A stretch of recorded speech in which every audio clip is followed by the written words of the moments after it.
Afternoon. Welcome everyone. Welcome to the Art History Festival 2025 and thank you for joining us.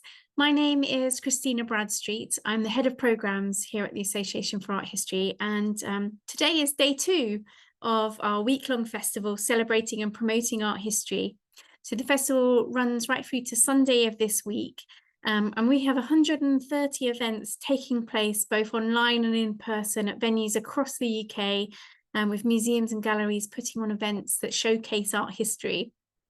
This is our 5th year running the festival, which we established because we just really wanted people to know that art history, just like art, is for everyone. And we want more people to understand that the experience of art that many of us enjoy when we go to exhibitions, for example, are curated and delivered by the work and research of art historians.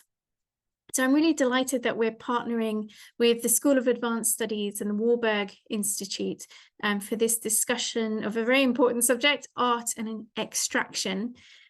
We have an hour for this event. Our speakers will speak for about 45 minutes and then we'll have about 10 minutes for questions.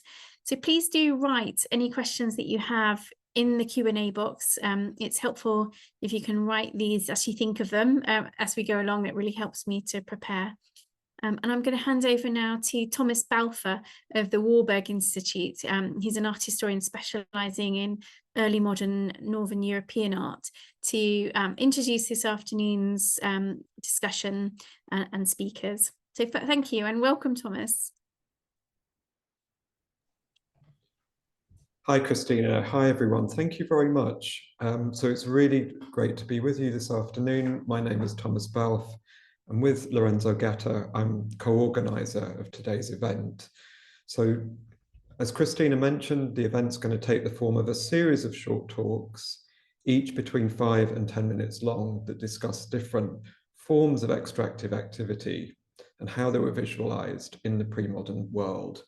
So, and what I'm going to do now is just share my screen and we can have a look at some of the different talks we're going to be having this afternoon.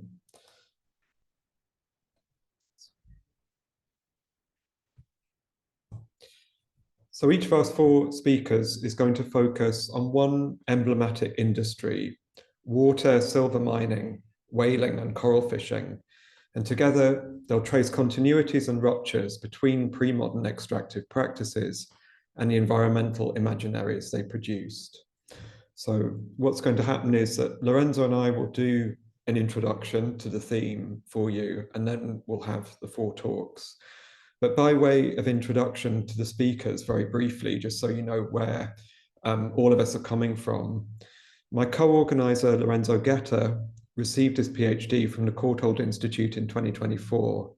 His research examines the intersections of architecture, ecology, and colonialism in the early modern world. Davide Martino, who will be speaking about water, researches and teaches environmental and water histories of the early modern world at the Université Libre de Bruxelles in Belgium. Having worked on human-water interactions in cities across Europe, his current research focuses on constructions of the environment in the Dutch colonial world. Cara Woolahan, who will be talking about coral, is a historian of early modern Italian art and material culture. Her research emphasizes the experiences of women and the intersections of religion, magic, and medicine.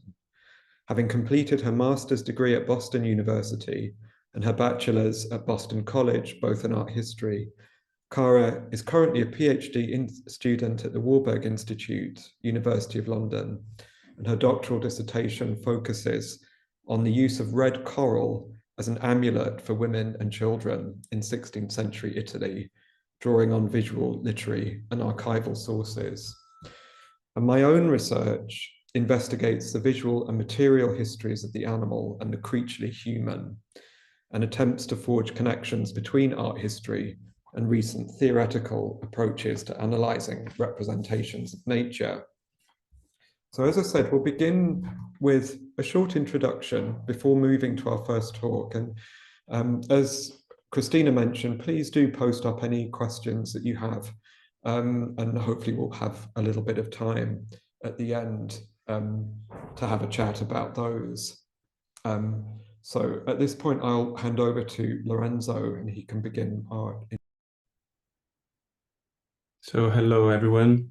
So all the four speakers today are in separate cities, in different countries and several miles apart. We are able to speak to you and you're able to hear us with the help of laptops and computers that are now central to all our lives. And although we might not want to think about it, the raw materials such as ores and minerals needed to make these devices work can only be obtained through forms of mining that have a marked environmental impact. Many of our devices contain lithium-ion cells, a supposedly green, renewable energy technology that uses lithium that today is mined mainly in Australia and Latin America. While the scale of these operations can be expressed in numbers, they are difficult to grasp without a visual image like Edward Burtynsky's photograph of the lithium mines in the Atacama Salt Flat. As unreal as a landscape in a Hollywood science movie, the sublime quality of this aerial photograph reveals something of the size of the mine, even as its detached perspective conceals the local impacts of the lithium economy on both ecosystems and human communities. We might assume that the kind of large-scale extraction, transportation, and transformation of raw materials referenced in this image only began with the Industrial Revolution of the 19th century. Yet, as today's talk will show, extractive ventures have a much longer history.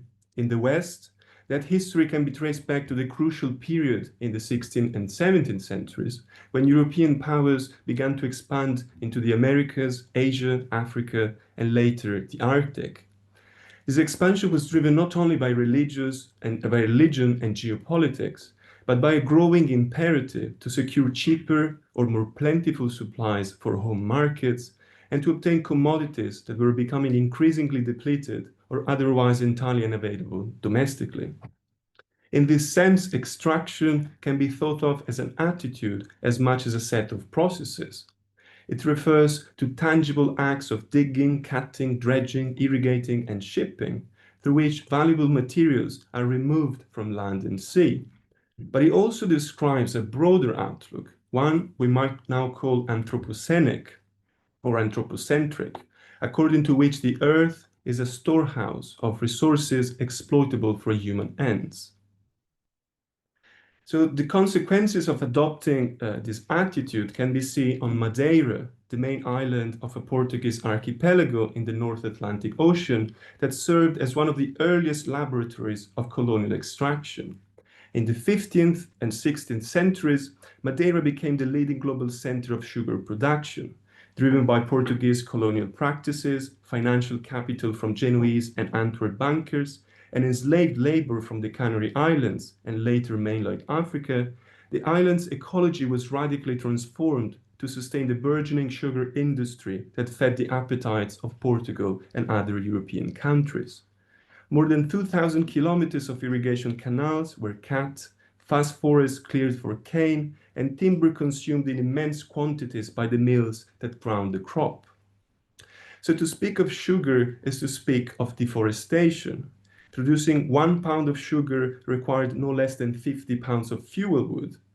And by the early 1500s, more than half of Madeira's forests had been destroyed, causing widespread ecological dislocation and even the extinction of endemic species. By the 17th century, timber had to be imported as far away as New England. What Madeira experienced then was a spectacular short-term accumulation followed by a brutal ecological exhaustion that turned Madeira from the leading sugar producer into a cautionary tale of boom and bust. The response was to relocate the sugar frontier first to other Atlantic islands, then to São Tomé in Brazil, and eventually to the Caribbean, a pattern that illustrates how early capitalist exploitation repeatedly exported ecological costs to new landscapes. And paradoxically, as Richard Grove argued in this influential book, Green Imperialism, colonial sites like Madeira also became vantage points where extraction's ecological consequences could be seen in unusually concentrated form. Portuguese crown regulations restricting timber cutting and land grants, for example, reveal both the severity of the crisis and the emerging recognition that some form of resource management was actually necessary. Naturalists working in colonial settings were often the first to register the large-scale impacts of human-induced environmental change. Yet these early observations were not simply precursors of modern environmental consciousness. They were bound up with projects of governance, sovereignty, and the so-called ideology of improvement that justified colonial intervention. Madeira's history then reminds us that awareness of ecological limits was inseparable from the rise of capitalist commodity production and from the aggressive remaking of ecological regimes that underpinned imperial power. So the case of Madeira also reveals how the most severe effects of extractive enterprises would often take place away from the places that they benefited. And it should also remind us of the role of technology and infrastructure in bridging that gap between the site of extraction and the site of consumption. In the early modern period, the development of ships that could carry larger cargoes was particularly important for this. For example, the rise of the fast, well-armed Indiaman type was associated with the India companies, the trading companies that had been established in several European countries by the 17th century. They don't really have an equivalent to anything today. They're often partially state-backed, but also businesses. We get a sense of how huge Indiaman ships could be in this print by Wenceslas Holler. The well-known practice of packing these ships efficiently to achieve maximum carrying capacity would later be exploited for political purposes by the 18th century abolitionist Thomas Clarkson, who used the ground plan of a vessel carrying enslaved people to bring to public attention the conditions on these ships, something that should remind us of the deep links between extractive practices such as sugar production and slavery, and the way enslaved people were often themselves moved like goods from one place to another. But not all the effects of extraction were hidden in Europe. The influx of goods obtained through free trade and also through more coercive means necessitated the construction of storage buildings on a scale unknown before. These included the East India Company warehouse in Amsterdam, which was probably the largest building in Europe and perhaps the world in its day, and one that might put us in mind of the warehouses that the goods we order online move through on their journeys into our homes. This is only one of the ways in which we can trace a through line between pre-modern extraction and the world we live in today.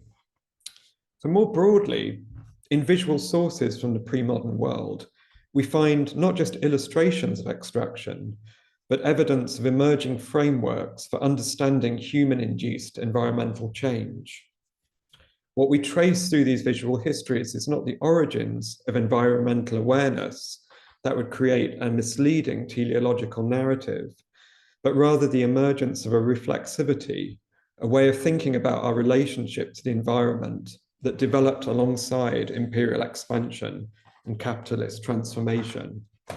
And if there's one takeaway that we hope you'll carry forward into the talks that we're going to have now, is that extraction is not only a set of techniques for removing resources from the earth, but also a conceptual formation that shapes how people and places are governed. The objects and images we will discuss today do not simply depict extraction, they make its long history visible and also contestable.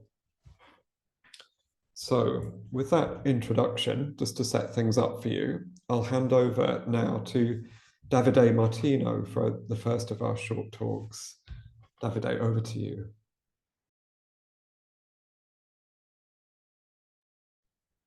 Thank you. Thank you very much, Thomas, and thank you, Lorenzo. Great to be with you all. I'm also starting from stories of sugar today to get us to think about water.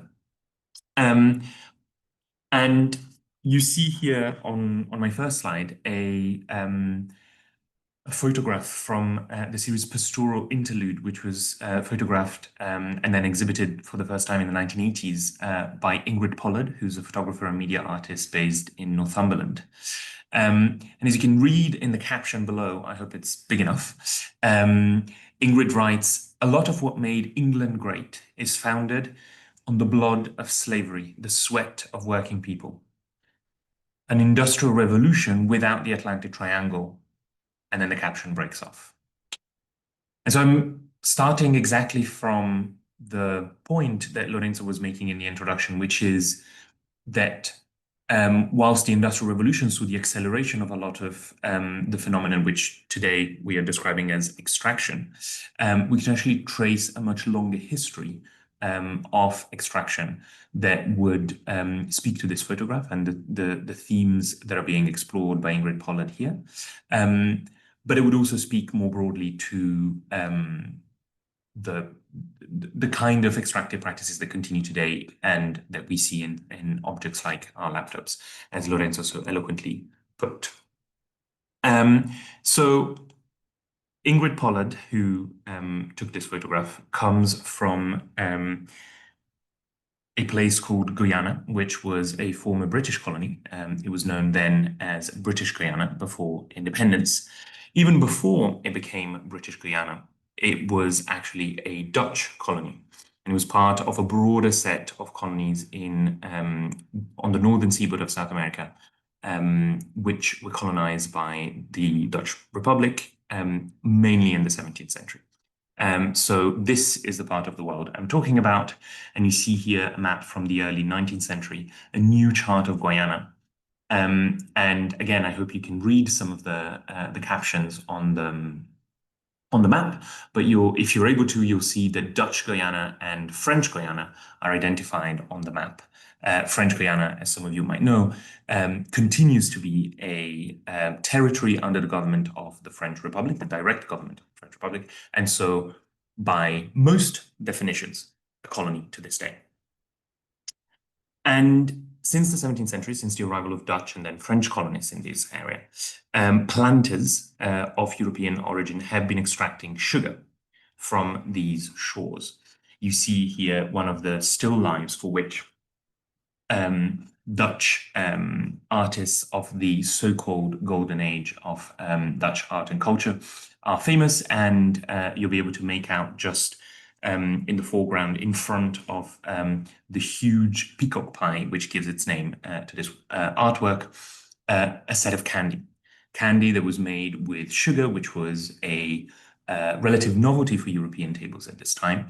Honey was had been a much more common means of obtaining sweetness throughout the Middle Ages. And as we've heard, sugar plantations were experimented on smaller but still devastating scales in places like Madeira, in small oceanic islands. And then the sugar frontier moved ever further west to islands in the Caribbean, places like Jamaica and Barbados, before making landfall in what we now call the southern United States and on the mainland of South America. So the places like Guyana that I'm interested in. Guyana is an indigenous toponym. It means, in a language that is probably of the Arawak family, land of water. But it wouldn't have been used by European colonists at the time. They would have been referring to these regions as the wild coast. Wild because it was covered in forest, seen as impenetrable.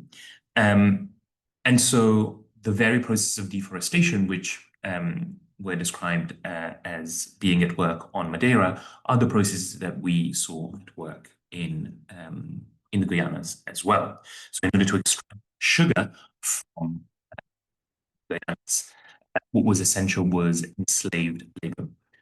So those very people whom we've seen stowed very efficiently on the ship of their enslavers as they crossed the Middle Passage from Africa to the Americas can be seen on this drawing here, both cutting timber, which was essential to various stages of sugar transformation, the cooking of the sugar, so the feeding of the ovens, but also the erection of the various structures that made plantation life possible. But we also see them on the right-hand side with shovels in hand, digging, their feet submerged in water. And the reason for that, and the reason why the extraction of sugar could not exist without the extraction of water, is precisely to be found in that indigenous toponym, in the name Guyana. This was a land full of water because it was low-lying and influenced by the tides, but also because of the frequent and abundant rainfall. And that is all great for sugarcane because it is a very thirsty crop and it requires abundant irrigation. But the irrigation needs to arrive at the right time and it needs to be not too abundant. And so we see, again, enslaved black bodies themselves extracted from a different continent and forcibly relocated to South America, who are put to work extracting soil from riverbeds so as to narrow them or deepen them, extracting water from the forest and from the sky, all in the service of sugar extraction from mainland South America, or the basements of very Europeans, Dutch, but of course not only Dutch. And I think this particular anonymous drawing, which is kept in the Rijksmuseum in Amsterdam, stylistically and visually, as well as thematically and conceptually, is a good way to bring us back to where we started this piece of this artwork by Ingrid Pollard, and to reflect on the ways in which extraction, which began in the pre-modern world, continues to this day. Thank you very much for your attention. I look forward to your questions, and if you want to get in touch, name and address is on the slide. Thank you very much, Davide, for that beautiful talk. It's me again. I'm gonna try share my screen.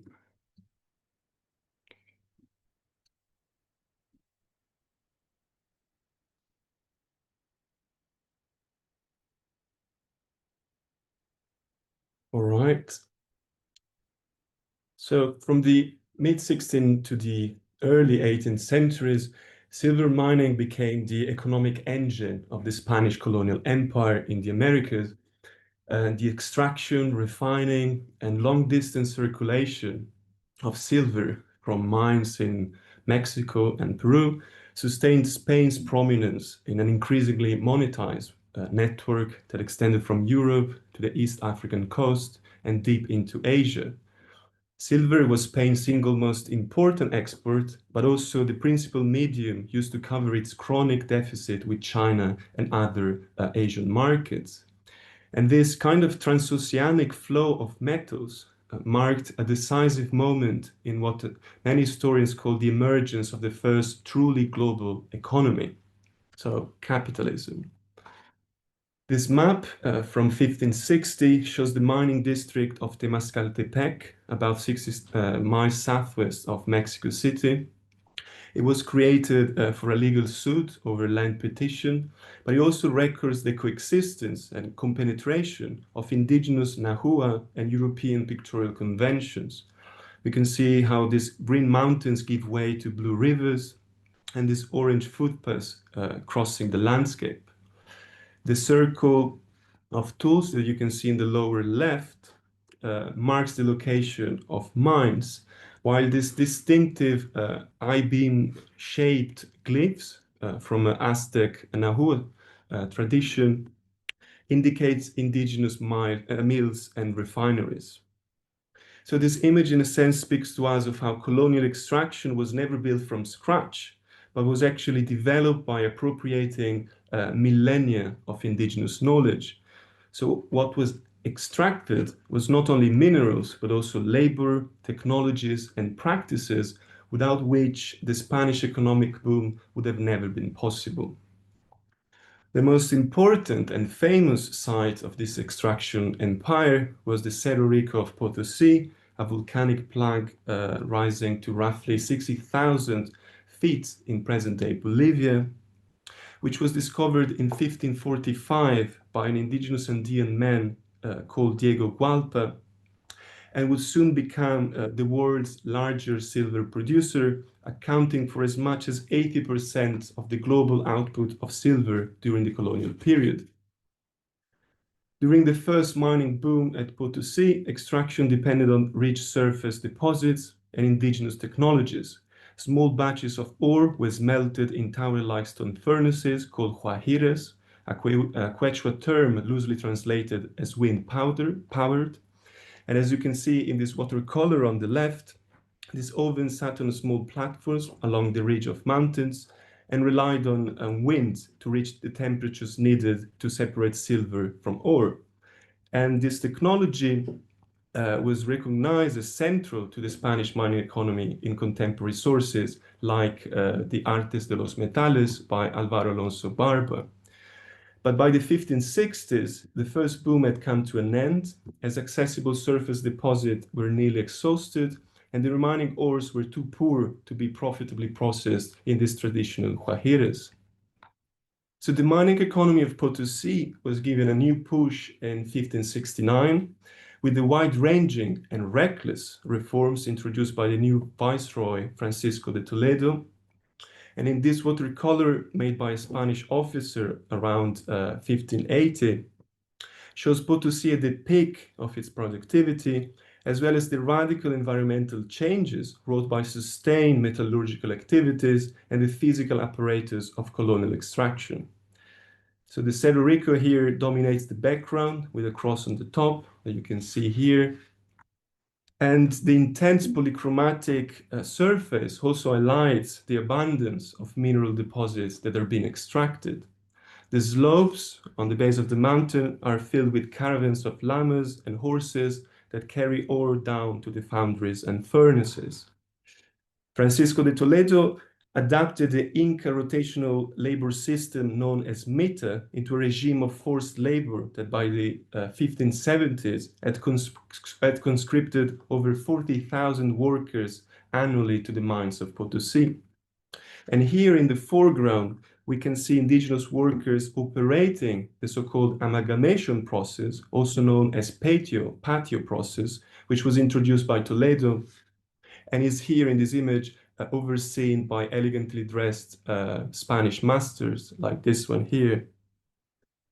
So in the amalgamation process, silver would be ground with mercury, washed and then separated into an amalgam that would be later heated to produce silver. And they would use mallets powered by water wheels that you can see here. And then it would be stored in open air drawers before being finally sent to the mint in Lima, which was about 200 kilometers away. So this image, in a way, can be read almost like an ethnographic diagram of extraction from the digging of the raw material to the processing and the eventual refining. This detail comes from an 18th century painting, further reveals the industrial scale assumed by the patio process over the years. And you can see different workers grounding mercury and silver in these large paved areas, hence the name patio process. And this method had several advantages, including consuming less fuel and yielding higher profits, but it also demanded extensive systems of canals and reservoirs in the surrounding mountains to provide steady water for massive mills and washing operations, which completely altered the landscapes. And most crucially was the transportation of mercury, which was essential for amalgamation and came primarily from the mines of Huancavelica in present-day Mexico, 130 kilometers away from Potosi, which at the time was a vast distance. But mercury deposits were soon exhausted in colonial Latin America and had to be imported across the Atlantic from places like Almaden in southern Spain and even from Idria in present-day Slovenia. So as you can see in this map, the extraction of silver relied on a global network of material exchange and extraction. So in order to produce silver, you had to take mercury from all across the Atlantic. And here, just briefly to give you an idea of the technology introduces, we can see the furnace developed by architect Jerónimo Bustamante to refine mercury more efficiently, which used a series of dome chambers to channel the air upward through clay tubes and then carry mercury vapor into condensers where it could be collected and then reused. So the introduction of the amalgamation process caused Potosí to boom on a scale never seen before. By the 17th century, Potosí had become a global city with a population of around 160,000, larger than London at the time. And it brought together Andean, African, and European people in a cosmopolitan, if largely unequal society. Its wealth achieved global recognition, so much so that the Cerro Rico even appeared in an Ottoman manuscript known as the Tarih Hindi Garbi, which you can see here on the right, which was produced in Istanbul in the late 16th century. But the global circulation of mercury also produced the most devastating pollution of the early modern world. Recent estimates suggest that roughly 60% of mercury used in the patio process dissipated directly into the atmosphere. Over 3 centuries of colonial operations, the extraction of silver fundamentally altered entire ecosystems, including water and soils, and mercury toxicity made mine labor catastrophically dangerous, as workers absorbed large amounts of mercury through their skins, through mercury-laden vapors, and also ingested mercury-infused dust. So the mortality rate among Andean miners was so high that the mines gained the grim reputation of eating men. And to conclude, the Flemish printmaker Theodore de Bry, that you can see here on the left, published this haunting cross-section of the Cerro Rico, which reveals miners groping in near total darkness, climbing up ladders while carrying candles and also holding heavy sacks of ore on their back. This image fed the so-called black legend of Spanish cruelty, but also made visible how the mines consumed the lives of countless Andean workers whose humanity was denied as colonial forces appropriated their labor. And on the right, we have the indigenous artist and chronicler Felipe Guaman Poya de Ayala, who created a powerful denunciation of Spanish corruption and greed in the Andean mines. And this remarkable image, it depicts the Cerro Rico as a symbol of 2 intertwined empires, the Inca and the Habsburg, or the Spanish. And we have an Inca figure that stands behind the Cerro Rico, holding the symbols of the Spanish Habsburg, so the Charles V Pillars of Hercules with the motto Plus Ultra, further beyond.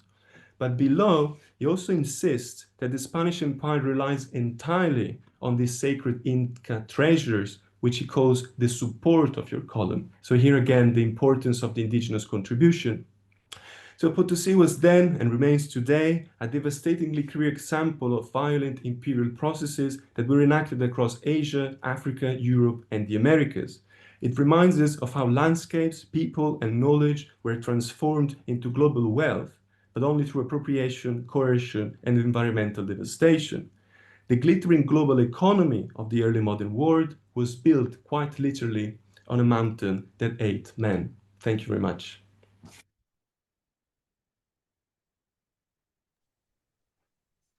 Thank you, Lorenzo. That's fascinating, and I was really interested to learn, about the contribution of indigenous knowledge, and as you say, the extractive practices. They don't come from nowhere. That's an interesting other strand of all of these histories. Okay, so I'm just going to share my screen again.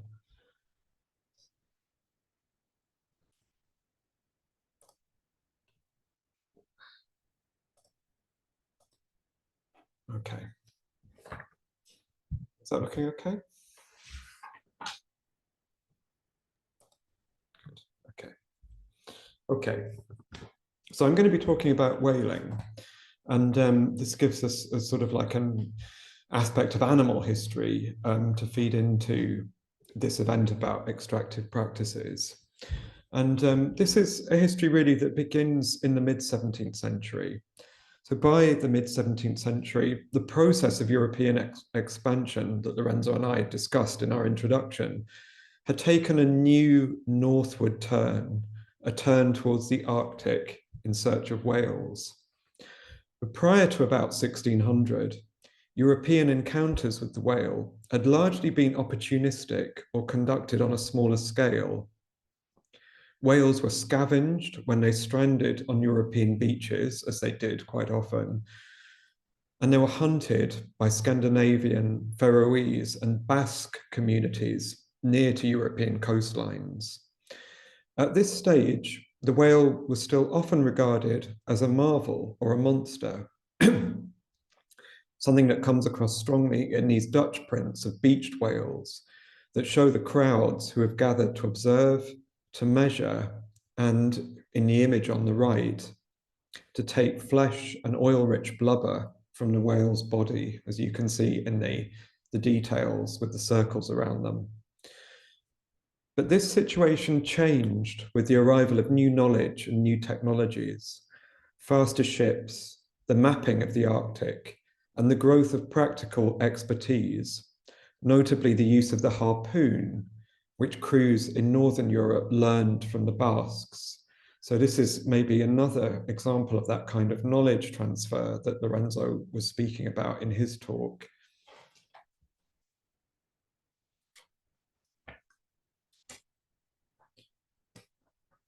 First English whaling companies, then Dutch, then Scandinavian and German operations joined the commercial pile-on to exploit the Arctic. What they were after was the useful substances offered by the whale, baleen or whalebone, the keratinous plates found in the mouths of certain cetacean species, which could be turned into strong, flexible items, such as corset stays and tool handles.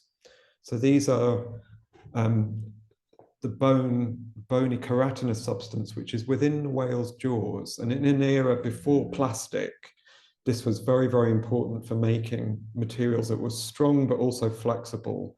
You could make these materials bend by heating them up. And of course, also the oil inside the whale's blubber, which was a useful lubricant and smokeless fuel. So while they were very valuable, the process of obtaining these resources was intensely dangerous.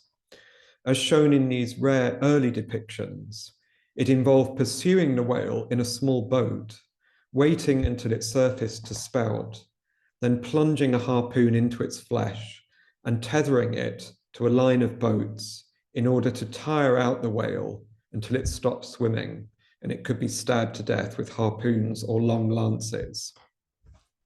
So at this stage in the mid-17th century, whaling was what we might call a proto-extractive economy. It's been estimated that between 1661 and 1719, Dutch and German ships made more than 10,000 fishery trips to the Arctic, killing nearly 50,000 whales and leading to the near extinction of certain types, notably the Greenland right whale, which was a particularly good source of oil. Commercial competition meant that this was done without much consideration for conserving the whale as a natural resource, even though there was a clear sense among the Arctic trading companies that whales were becoming scarce in previously abundant eras. So it's often said, for example, among whaling crews that the whale has moved its harbors from one year to another. On the other hand, the technological limitations of this era, such as the speed of hand-rowed vessels and the effectiveness of hand-thrown harpoons, meant that there was a kind of natural limit to how many whales could be killed. And it was actually not until the development in the mid-19th century of the explosive harpoon and then the intensification of whaling in the 20th century that the disastrous decline in whale numbers we've all heard about really took hold. But while this decline was substantially a later phenomenon, a phenomenon that postdates the 17th century, arguably it has its origins in the utilitarian attitudes towards exploiting an exciting new natural resource that first emerged in the 17th century. If you survived the encounter with the living whale, and many didn't, there remained the difficult, unpleasant work of extracting the precious oil. This involved flensing the whale, that is, stripping off its blubber, and then boiling the blubber down. Whale carcasses decayed quickly, even in the Arctic, and were immediately preyed upon by seabirds. And because of this, whaling crews had to develop methods of performing the flensing quickly and efficiently. For example, while whalers strove to catch whales close to shorelines so that they could be flensed on land, sometimes this was not possible and the whale had to be cut up at sea.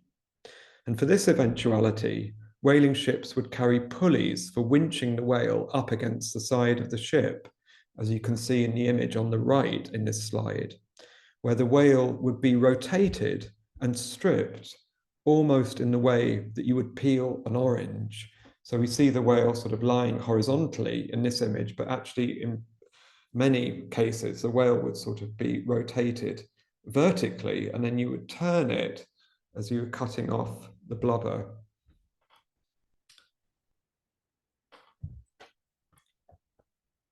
So this gives a sense of how extractive industries were both enabled by new knowledge and technologies, but were also themselves a driver of technological innovation. The next stage was to boil the blubber down in order to skim off the oil, a process that would be performed using kettles heated by a furnace, which were often integrated into the deck of the whaling ship. And while the images on this slide make the processing of the whale appear a relatively clean, rationalized process, the reports of experienced whalers tell a different story. The German doctor Friedrich Martins, for example, who served as a ship's surgeon aboard a whaling vessel in the 1670s, commented on the way the flesh of a dead whale boils and ferments like beer or ale, emitting a stinking vapor that burns the eyes and sickens the stomach. And insofar as they cover over these very visceral realities, images themselves, like the impressive fold-out sheet in Martin's book showing the bowhead whale and the smaller fin whale neatly composed against a white background, images themselves played their role in making the enterprise of whaling seem attractive, exciting, and feasible at a moment just before it would transform into virtually the paradigm of an extractive economy in the 18th and 19th centuries. So thank you very much. I'll leave my talk there and I will hand over now to Cara. Thank you, Thomas, for the introduction, and Lorenzo and Davide for those fascinating talks, and Christina for organizing. I'm going to share my screen. Okay. So hi, my name is Cara Wallahan, and today I'll be discussing the life of Mediterranean coral in the early modern world. When one hears of coral today, perhaps the image conjured is of an ocean floor teeming with life and color, or else of bleached reefs whose monochromatic palettes function as a sobering reminder for the environmentally aware. But today I invite you to consider a different image.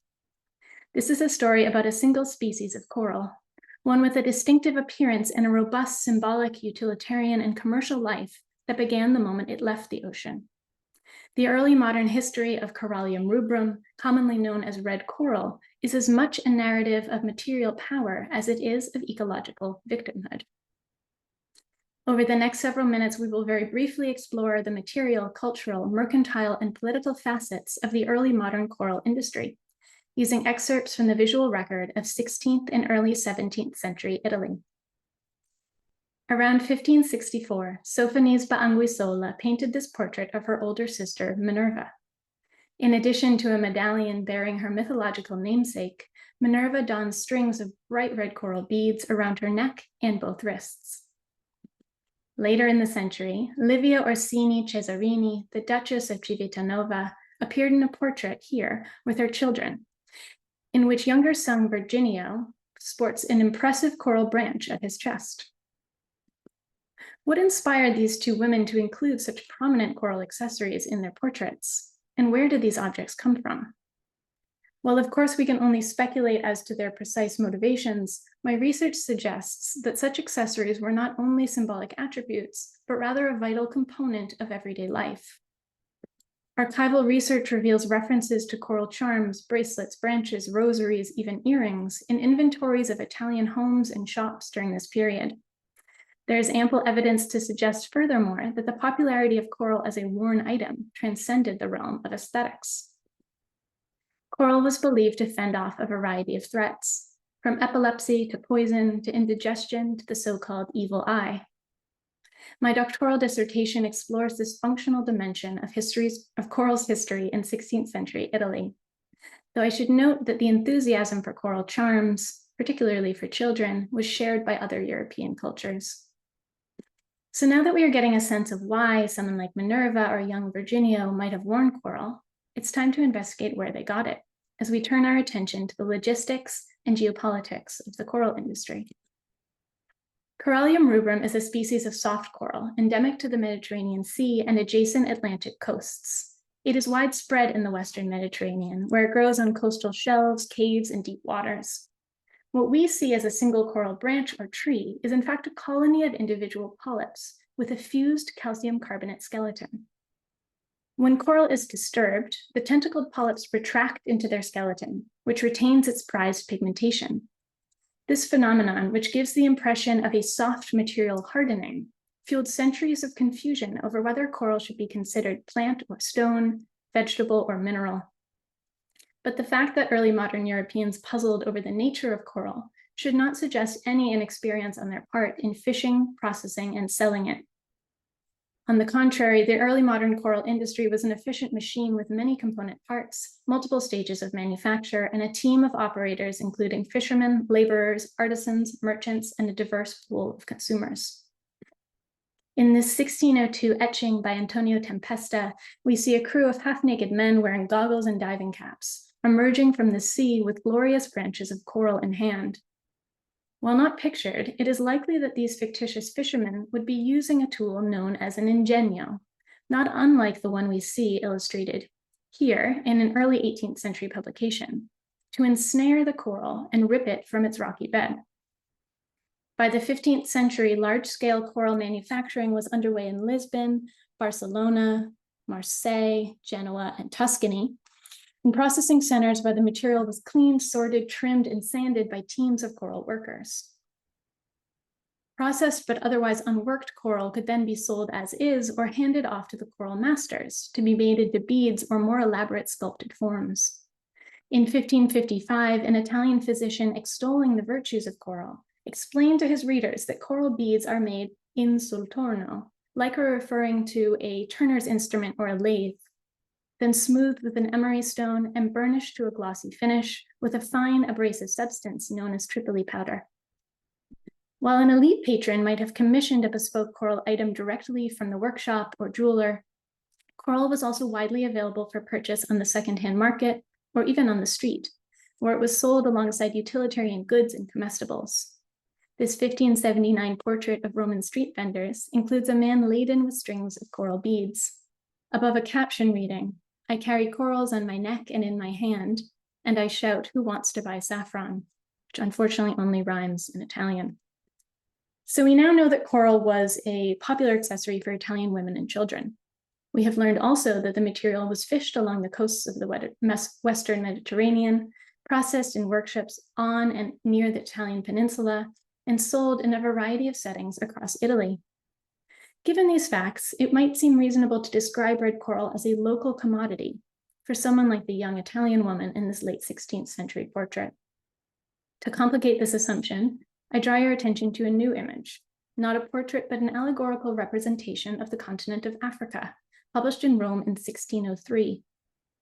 In discussing his allegory of Africa, author Cesare Ripa describes the figure's coral jewelry as, quote, "particular Moorish ornaments," end quote. So why at the turn of the 17th century did this Italian author associate with Africa the coral charms that were so pervasive in his own homeland? One possible answer emerges from the growth of the coral industry during the years leading up to Ripa's publication. By the beginning of the 17th century, coral fishing and manufacture around the Italian peninsula had increased dramatically. The Genoese grip on the market had tightened in the late 15th century after securing fishing privileges in Sardinia and discovering plentiful coral beds around Corsica. Spanish-controlled Sicily, meanwhile, had developed a coral hub at Trapani, where coral fields had been discovered in 1418. In the late 16th century, Tuscany established a new player in the coral game with the establishment of a free port at Livorno and a series of laws granting immigrants citizenship, property and trading rights, and immunity from the Inquisition, thereby attracting merchants from Portugal, Turkey, Greece, and Armenia. Coral merchants in Naples, having slowly expanded their fishing territories over the course of the 15th century, likewise took advantage of the emigration of Jewish coral workers from Iberia to staff their newly established workshops. Among the most consequential developments, however, took place along the coral-rich coastline of northern Africa. In 1528, Genoa formed an alliance with Spain that proved highly advantageous for its coral merchants.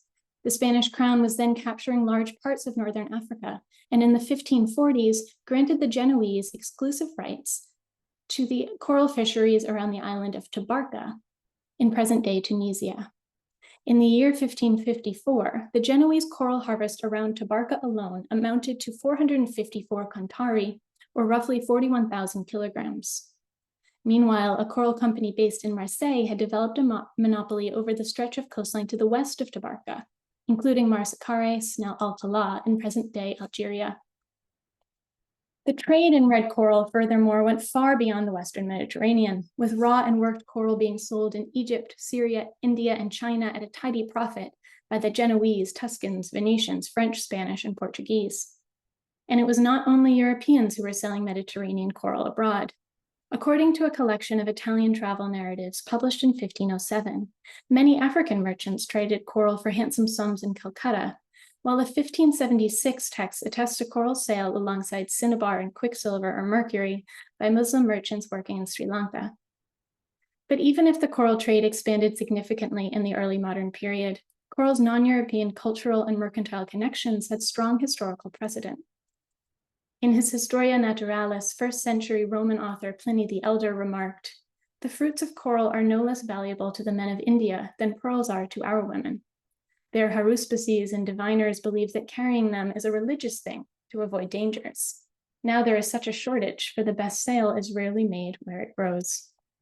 Pliny here alludes to the ancient origins of the trade of Mediterranean red coral in Asia, where better prices could be fetched because there was no local supply. At the same time, he imbues coral with a divine power linked to its geographic and cultural otherness, an association that endured, even strengthened, throughout the early modern period. Coral's global connections, both imagined and real, would continue to widen over the centuries following the publication of Ripa's Allegory of Africa. With Europe's colonization of the Americas came a westward expansion of the Mediterranean coral trade. And during the 17th and 18th centuries, coral was part of the exchange system that facilitated the flow of goods and enslaved people across the Atlantic between Europe, Africa, and America. From coral's early modern image, we glimpse the history of a singular substance whose material presence extended far beyond its site of extraction. As I hope you have gleaned from this very brief exploration, the red coral industry engaged a complex network of supply chains, political alliances, labor systems, trade routes, and cultural associations that range from near to far, local to global. Thank you.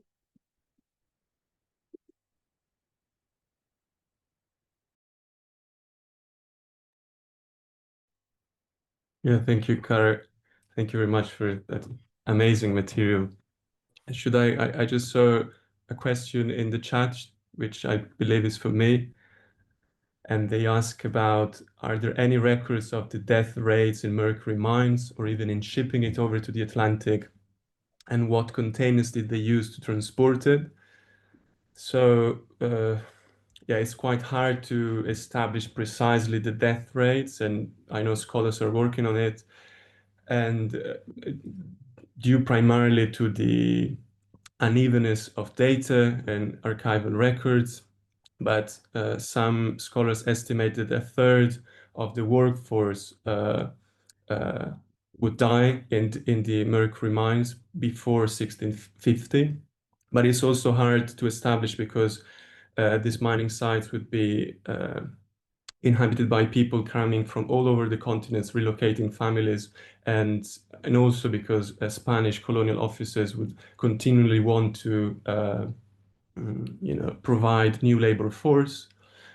And in terms of the transportation, mercury from Spain and Slovenia was transported in wooden boxes, and also the quicksilver itself would be wrapped in leather sacks, and each box would contain around 50 kilograms. Then from Spain, it would be shipped to Veracruz in the Gulf of Mexico, then moved to Mexico City, and then from the Mexico City to all the different mines.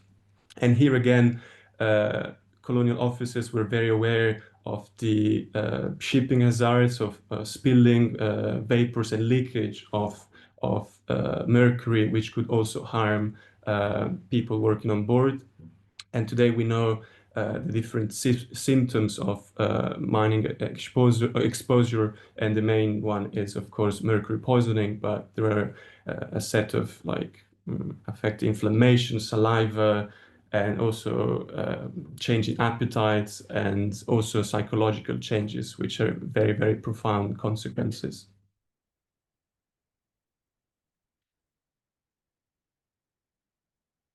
Yeah, and he said, thank you for your answer, for your question. Okay. Questions for our panelists, if you do put them, I think there might be one that's just come in now, actually. How useful are the terms pre-modern and modern when the panel has illustrated so many continuities? Well, that's a big question. Yeah, well, maybe I'm sure others can. Yeah, go on, David. I have thoughts, but keep going. I think it's a great question. I would point to the work of historians and the interest in emerging concepts like the Great Acceleration to describe what some in the past may have termed modernity or even post-modernity, depending on your periodization. So the idea is that the change is not necessarily always one of quality, of moving from one system to a completely different system, but the acceleration of the rhythms of extraction in our case, but also many other rhythms, is so stark that we are very much in a different paradigm from the 16th, 17th, 18th century that we have been discussing, even if we can recognize continuities. And I think Thomas's example of the sort of different harpooning techniques is such a clear illustration of the kind of phenomenon that people have referred to as the Great Acceleration. Question, which is for everyone. Christina asks, did the histories of these extractive practices emerge with any critical or environmental consciousness? And if so, by whom? Well, maybe, oh, sorry, Lorenzo, you go ahead. Just very quickly, that's a very important question. Well, I think maybe in Europe, of course, extractive practices emerged in Europe, in late medieval Europe, around Tyrol, Bohemia, and some other places in Switzerland, Germany. But there was a cosmology of mining, and there was also a religious cosmology of minerals, and this idea of the word resource, which comes from the Latin resurgere. So it is connected to the resurrection. So this was one main frameworks, but also from a more environmental perspective, early modern people thought about minerals as the juices of the earth. So engaging with minerals was considered as a form of cultivation, similar to agriculture. And just briefly to the previous question about pre-modern, modern, I think what we're trying to do here is to show a longer history, but we don't want to convey the idea of a teleological narrative, because the history of environmental awareness is made of changes and shifts and rupture that changes with politics. And you can think about the shift to a coal industry and then the oil industry, and all these changes are connected to a completely different understanding of the environment. I'll just maybe add to that quickly, because as you say, Lorenzo, it's such an important question. And in the case of the material that I was talking about, it's interesting because that reflexivity that we mentioned in the introduction sort of happens with the fact that when European crews, encounter whales on scale, which they do, then they get a kind of sense of how intelligent the animal is. So I mentioned that, they very often talk about how the whale kind of moves its harbors from one year to another, and they talk about how the presence of ships makes whales shy. So they have this kind of quite developed sense of animal intelligence, but it's actually, in the service of hunting them more effectively. So I think all of these the emergence of this kind of environmental consciousness is quite interesting. One could say that it is partly that, but of course it's in service of something that's completely opposite to what we might think of as an environmental consciousness today. So yeah, just to add that in to Christina's question.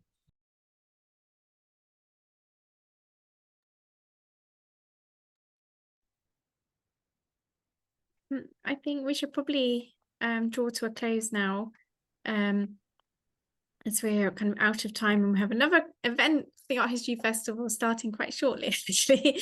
If anyone's hungry for more art history right now, at 5:30, we've got another online talk about Frank Lloyd Wright's Falling Water. So I put the link to that in the chat for you, everybody. But thank you so much to Thomas and Lorenzo for putting this session together, and for Cara and David as well, for your contributions to this session. It's been really interesting and not something I've ever thought about at all. And it seems like it's a real kind of new growth area within art history research. So it's been really interesting to hear this today. So thank you, everyone. Thank you. Do check out the Art History Festival website. We've got lots more events going on throughout the rest of this week, all across the country. We still have places actually on tomorrow evening at our headquarters in London, Farringdon, Calcross Street, where we've got an evening of talks with artists going on. We'll be hearing from 3 contemporary artists who are taking part in Remember Nature, which is a call for action amongst artists for the environment. And we'll also be hearing from the Argentinian artist Emilia Picker as well, and there'll be a glass of wine afterwards as well. So you'll be able to find details of that on the festival website as well, if that's of interest to anyone. We'd love to see you there. Any final words, Thomas, before we say goodbye? Well, just to say thank you on behalf of Lorenzo and myself. Thank you to Davide and Cara, and thank you to everybody who's come today. And I hope it's been of interest. So good stuff. Thank you very much. Thank you. Thanks, everyone. Thank you. Bye-bye. Thank you. Bye-bye.